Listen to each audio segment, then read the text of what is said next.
Bienvenidos a esta entrega de Modo Mamá, donde estaremos conversando con el doctor César Castellanos, quien además tengo el privilegio de contar como profesor.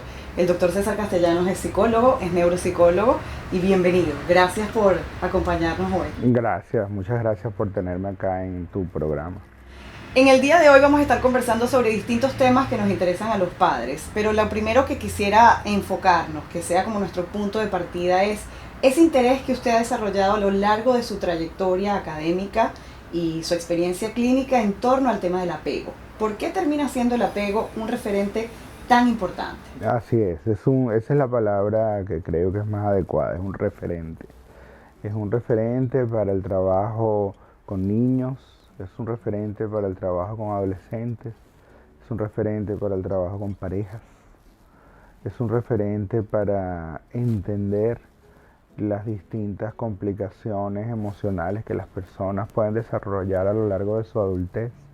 De modo que es una plataforma para entender prácticamente todo lo que un ser humano va a hacer a lo largo de su vida. Entonces, por eso el estudio del apego nos ha dado respuestas a muchas interrogantes que en otros modelos conceptuales no estaban suficientemente claros a nuestra manera de entender, pero además porque el modelo del apego nos ha permitido validar en cierto modo todos los nuevos conocimientos que tenemos desde la neurociencia y viceversa. La neurociencia ha venido a darnos mucha información que nos permite ampliar lo que ya se conocía sobre el apego. Definitivamente pareciera que las nuevas generaciones de padres o los padres que estamos actualmente criando, estamos viviendo también un boom informativo. Pareciera que en los últimos 30 años han salido a la luz descubrimientos que vienen a confirmar todo lo que ya la neurociencia y la teoría del apego nos mostraba. ¿Qué entendemos por concepto de apego para que cualquier persona que está criando, está a cargo de la infancia, pueda comprender a qué nos estamos refiriendo? Sí, cuando hablamos de apego nos referimos al apego emocional, porque hay una acepción de la palabra apego en la cultura que es una acepción negativa, que es como el apego a lo material. Sí. Nos estamos refiriendo al apego emocional que consideramos positivo, consideramos que es algo necesario, bueno, recomendable, bueno, en fin, indispensable para el desarrollo de una persona. Pero va más allá, el apego es casi seguramente un elemento evolutivo, o sea, todas las especies mamíferas necesitan tener contacto afectivo para desarrollarse bien y el ser humano no es la excepción, todo lo contrario, es el que más necesita de todos los animales ese apego, es el animal que nace más desprovisto, es el animal que nace más inmaduro, es el animal que nace con menos habilidades, todo lo tiene que aprender porque prácticamente nace sin instintos y por tanto lo que garantiza que ese ser humano, que ese niño, esa niña se desarrolle sanamente en lo emocional y en lo físico es que tenga contacto afectivo con sus progenitores, con papá y mamá y que papá y mamá, o quien quiera que haga el rol de papá y mamá en ese momento, pueda transmitirle seguridad, que es el elemento central.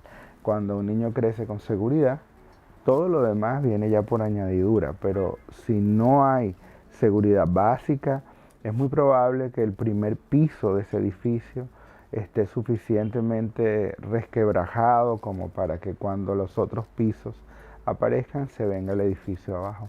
Es decir, que cuando estamos hablando de apego, estamos hablando de una necesidad biológica, Sí, señor. que es un vínculo que además garantiza o impacta para el resto de la vida la salud mental, emocional de esa persona. Y el apego que transcurre sobre todo en el primer año y medio de la vida. Esos primeros 18 meses son fundamentales, es decir, hay como puntos claves.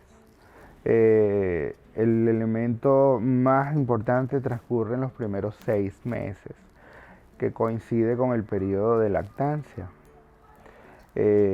Más o menos hacia el sexto mes, el bebé que es lactado de manera exclusiva, normalmente ya deja de exigir el seno de manera demandante, pues. Y entonces esto coincide con que más o menos en esa etapa el bebé necesita alimentación complementaria porque ya la leche no lo va a nutrir del todo.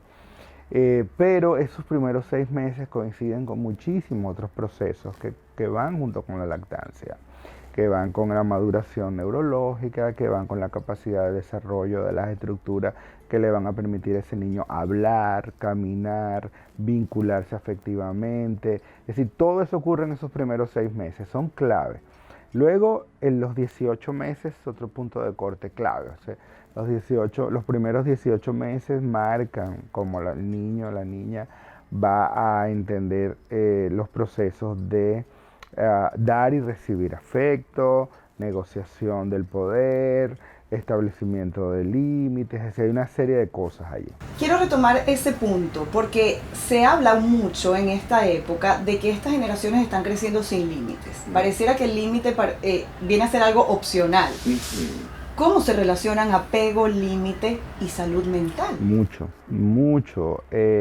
Precisamente porque nosotros nacemos sin esos instintos que otros animales tienen.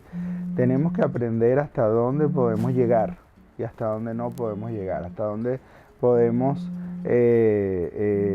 medir fuerzas y hasta dónde no. Y no venimos provistos con algunos instintos que otros animales sí tienen para no correr riesgos innecesarios, para no entrar en situaciones de, digamos, agresión innecesaria. Entonces, son los adultos y sobre todo los padres quienes deben marcar las fronteras, o sea, hasta dónde un niño debe o puede llegar, hasta dónde no, hasta dónde se permite, hasta dónde no se permite. Eso va a permitir que el niño pueda crecer con seguridad en lugar de miedo, con deseos de explorar y disfrute de la exploración del entorno en lugar de sentir vergüenza. Y va a crecer exactamente con suficiente capacidad de vinculación en lugar de sentirse culpable. Entonces,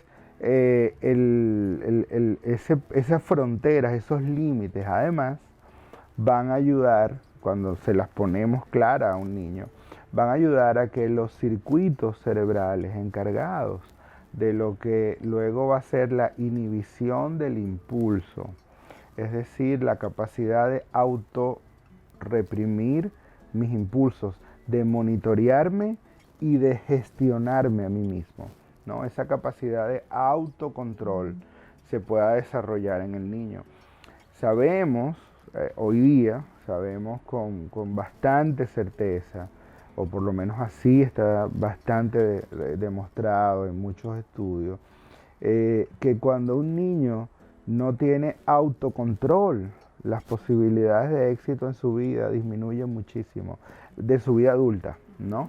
Desde los años 70 del siglo pasado se comenzó a documentar esto con bastante fortaleza en experimentos donde a los niños se les colocaba un premio o algo que les gustaba mucho y luego se veía quiénes podían posponer la gratificación, quiénes podían esperar antes de comerse el dulce o obtener el juguete o lo que fuera. Y luego se monitoreó a estos niños 15, 20 años después, cuando eran adultos, y se empezó a observar que solo aquellos que pudieron esperar la gratificación, posponer el deseo y la gratificación, tenían más chances de triunfo en la vida. Y esto se ha repetido muchas veces, este tipo de experimentos, generalmente con el mismo resultado. Es decir, que entonces los límites entregados y modelados en la primera infancia van a impactar el neurodesarrollo. Y en la vida adulta completa. Va a impactar en el éxito de este sujeto, o por lo menos en las probabilidades de éxito de su vida adulta completa. Poner límites, esto es importante porque ser papá y ser mamá no es jugar a muñecas. Y tampoco ser papá y ser mamá es ser bueno, ni es tampoco ser amigo de tus hijos. Es ser papá y ser mamá. Y eso implica decir que no, eso implica ser el malo, eso implica que a veces no te lleves la sonrisa y el cariño que esperaba. Pero cuando papá y mamá necesitan demasiado ser queridos y creen que sus hijos son los jugueticos que los van a querer de por vida, o que vinieron al mundo para satisfacer su necesidad de ser querido en la vida, entonces vamos a empezar a deformar el proceso de crianza, y en lugar de ayudar a estos niños a ser mejores ciudadanos en el futuro, los vamos a convertir en sujetos que están satisfaciendo nuestras necesidades de afecto. Y eso es terrible, porque eso deforma la crianza, y luego vamos a tener todos los problemas en la adultez que vemos en las personas. Y esto me lleva inevitablemente a preguntarle por una propuesta que usted ha realizado recientemente, o que yo conocí recientemente, que es el modelo ANA, que es una aproximación a la comprensión de cómo alcanzamos la autonomía, que debería ser la búsqueda, ¿no?, de las personas que buscan desarrollarse sanamente. Así es. Bueno, sí, tú eres muy generosa. Permitiéndome hablar de eso, es una propuesta todavía así como en gestación. Tenemos varios años trabajando en ello, pero la idea, el resumen básico es algo así como que para poder una persona ser exitosa, feliz, autorrealizada, debe alcanzar los mayores niveles de autonomía posible. Y esos mayores niveles de autonomía posible implican ser capaz de ser uno mismo en vínculo con los otros. Es decir, poder vincularme con el otro sin perderme, o poder vincularme con el otro sin necesidad de aplastarlo o desautorizarlo o descalificarle, para poder ser yo, ¿no? Y poder hacer todo esto sin drama, sin tener que llegar a desarrollar ningún tipo de trastorno ni nada por el estilo, ¿no? Pero para poder hacer eso, las neurociencias nos han ido enseñando que para poder hacer eso tenemos que tener una plataforma biológica, un sustrato biológico que permita que eso se dé. Y ese sustrato biológico lo encontramos en el neurodesarrollo, lo encontramos en el desarrollo de algunas estructuras de la corteza cerebral, como es el cíngulo anterior, lo encontramos en el sistema límbico, que es una estructura un poquito más profunda en el cerebro, y lo encontramos en los ganglios basales, que son estructuras aún más profundas y primitivas del cerebro. Entonces, ese neurodesarrollo de esas y otras estructuras secundarias son claves para poder desarrollar una personalidad que nos permita ser más autónomos. Pero luego entendimos que ese neurodesarrollo no se da en el vacío, ni se da porque yo nací y porque me alimentaron. Ciertamente, si un bebé no es bien alimentado, va a tener problemas de neurodesarrollo, pero resulta que aquellos bebés que están bien alimentados, y están en buen entorno, digamos, libre de amenazas, de infecciones, de enfermedades, de suciedad, o sea, que están en un entorno limpio, bien cuidados, bien vestidos, bien alimentados. Resulta que ahora sabemos que eso no es suficiente. Y que para que ese neurodesarrollo se dé de forma adecuada, tiene que haber un vínculo afectivo que se construya a través del apego. Y es ahí cuando llegamos al tema del apego. Venimos de atrás hacia adelante, entonces.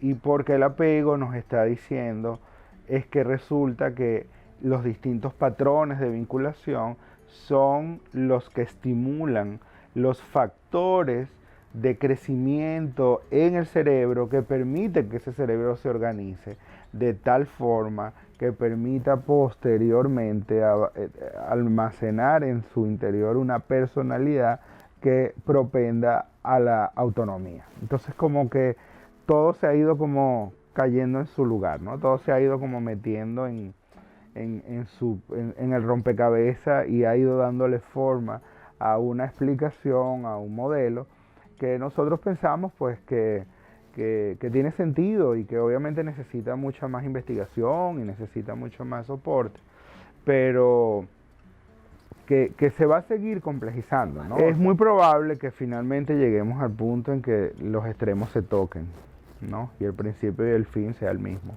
Y ahí será entonces cuando quizás entendamos, incluso a nivel de políticas de Estado, sí, que generamos mucha más salud mental trabajando en los cuidados tiernos, en la infancia temprana, en la familia, que luego atendiendo y tratando de revertir daños. Sí, ¿no? Exactamente. Has tocado un punto muy importante, el sistema de la Organización de las Naciones Unidas, desde el UNICEF y desde la OMS, que son los dos cuerpos quizás de Naciones Unidas más vinculados con esta temática, han reconocido y han decidido meterse de lleno en invertir recursos, esfuerzos, energías, asesorías técnicas a los estados en esto que están llamando los cuidados tiernos, y que básicamente es la inversión de dinero, esfuerzos, como decía antes, y creación de políticas públicas para los primeros 1000 días de nacidos. O sea que esos primeros 1000 días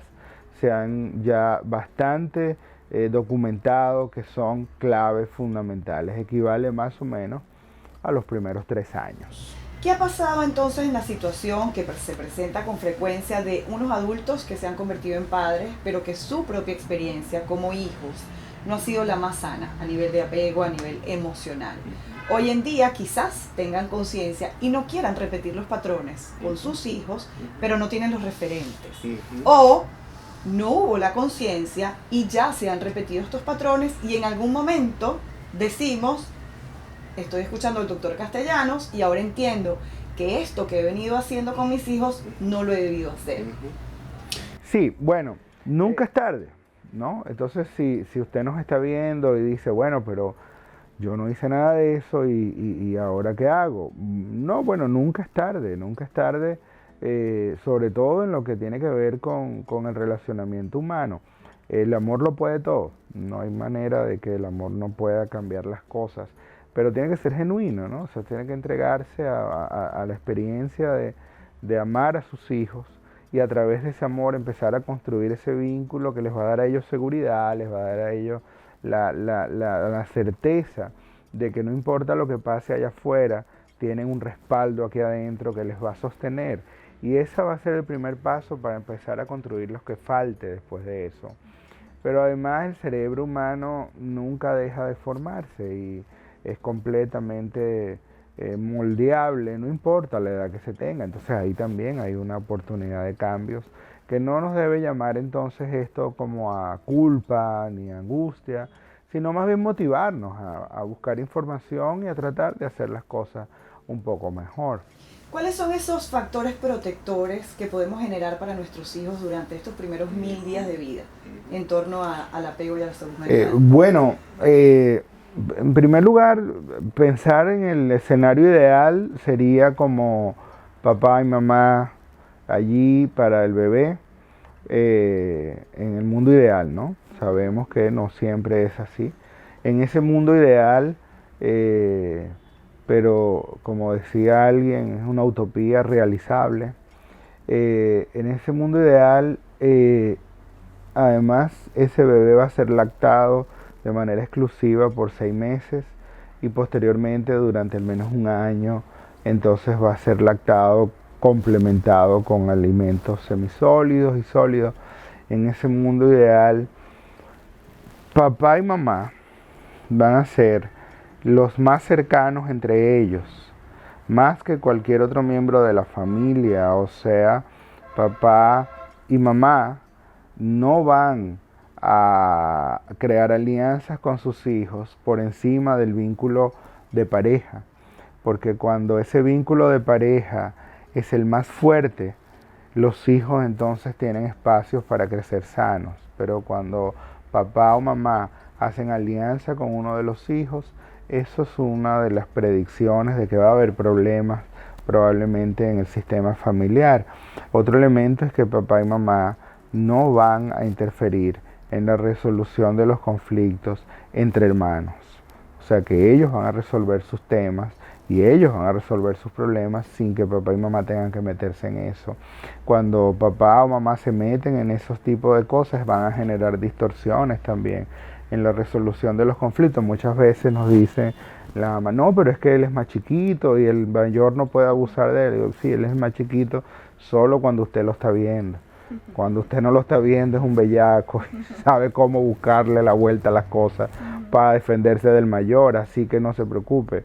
Todo el mundo desarrolla sus estrategias de supervivencia y eso es un entrenamiento para la vida, porque es en el momento en que yo puedo resolver los conflictos con mis iguales, que yo aprendo destrezas de cómo resolver eso.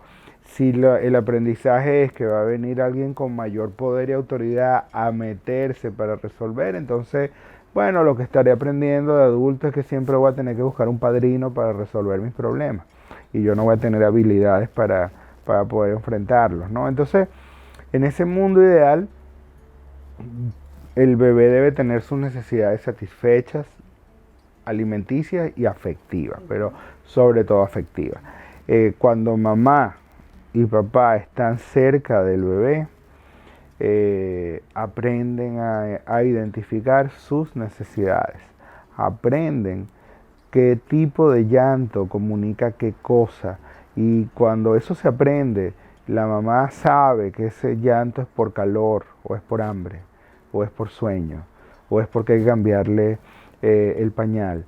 Entonces, esa comunicación le permite al bebé sentir que está en manos seguras. Cuando mamá no entiende eso, porque no está ahí, porque no puede o por lo que no quiere, no importa, pero al fin y al cabo no está ahí, entonces el bebé no encuentra sus necesidades satisfechas, llora por hambre y le cambian el pañal, y llora por sueño y le dan leche, entonces no lo están entendiendo.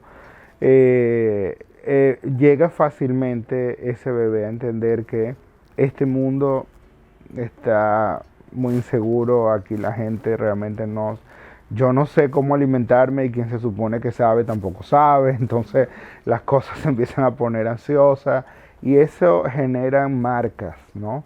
Que hoy día, como decíamos al inicio de la entrevista, hoy día tenemos mucha documentación demostrando por qué esos primeros 1000 días marcan la vida de un niño, ¿no? Un niño de 2 años, entonces, también debería tener padres y madres dispuestos a satisfacer sus necesidades de comunicación y locomoción, porque ya hacia los 2 años hablo y camino, y esos son 2 actos de independencia que requiere que mis padres estén ahí para apoyarme, y hacia los 3 años ya empezar a explorar el mundo en la vida preescolar, en la vida fuera de la casa, empezar a conocer otras fronteras del mundo, y con eso yo creo que vamos armando un esqueleto suficientemente bueno para sostener a un ciudadano sano, saludable, un ciudadano respetuoso de los demás, capaz de convivir con los demás, y quizás